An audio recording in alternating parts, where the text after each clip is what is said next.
welcome to Storytime with Kristina. That's me.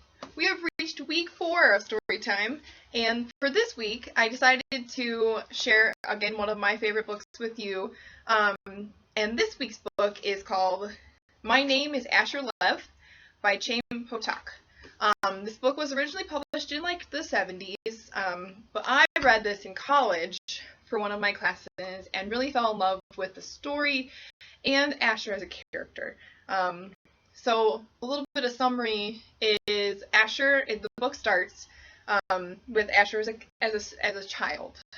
He loves to draw, is really into making the world into colors and kind of exploring the artistic side.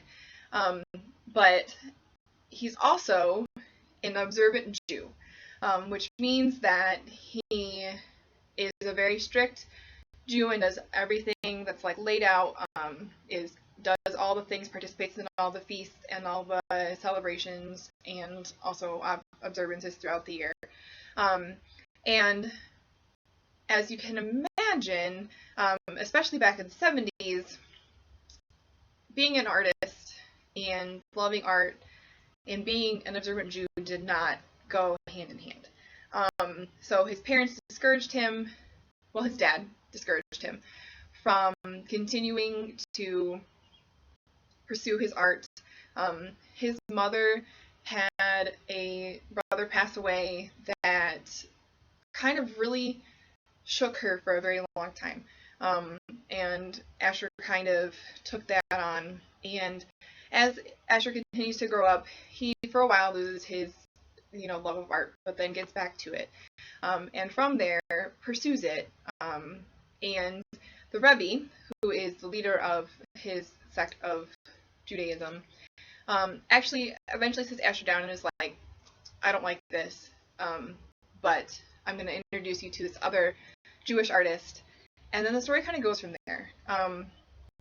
It ends with a lot of family drama and a lot of community drama. But what I personally like about the book is throughout this whole book, Asher is seeking to find himself. He is figuring out who he is, and you kind of go on that journey with him and explore that with him and kind of get a real insight into, even from the age of 5, a person trying to figure out their identity.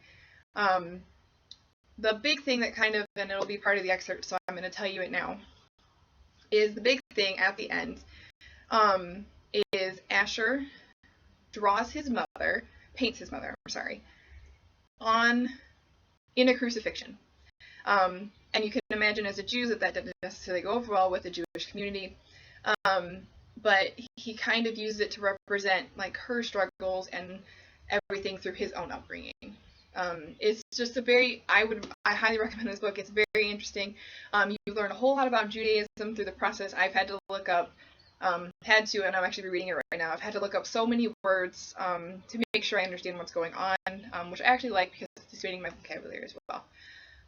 So I'm going to go ahead and we're going to do a little excerpt. I'm going to read you actually the first page, and then we're going to go from there. I'm going to skip a part because there's a lot of stuff you don't need to know, and then I will get back to it, and then it'll be the first part of the book. But here's the excerpt.